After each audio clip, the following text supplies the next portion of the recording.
అప్పుడు అందరూ మంచిగా సంతోషంగా ఈ జీవనము కొనసాగుతుంది. అలాగే ప్రసంగి గ్రంథములో కూడా చూస్తే ఏం చెప్తున్నాడంటే ఎలా బ్రతకాలో నేర్పుతుంది, ఎలా ప్రవర్తించాలో నేర్పుతుంది. ఈ యొక్క రెండు విషయాలు కూడా సొలొమోను గారే ఈ వచన భాగాలను రాసినట్లుగా మనం చూస్తాము. ఎలా బ్రతకాలో నేర్పుతుంది.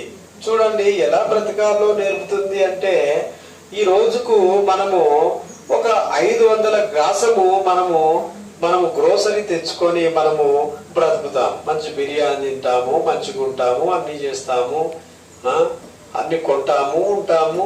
500 రూపాయలు మన ఇంటి ఖర్చు అయింది. ఎలా బ్రతకలో నేర్పుతుంది అనేది. అయితే ఇక్కడ ఈ యొక్క బైబిల్ గ్రంథం ప్రకారం కనుక మనం జీవించినట్లయితే ఎలా బ్రతుకుతుందో నేర్పుతుంది అన్నదానికి ఏంటట అది.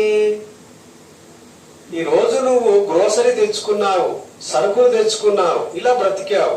మళ్ళీ దాన్ని ఈ బైబిల్ గ్రంథాన్ని కనుక అవలంబించినట్లయితే రేపటి కోసం నువ్వు పునాది వేసుకుంటావు.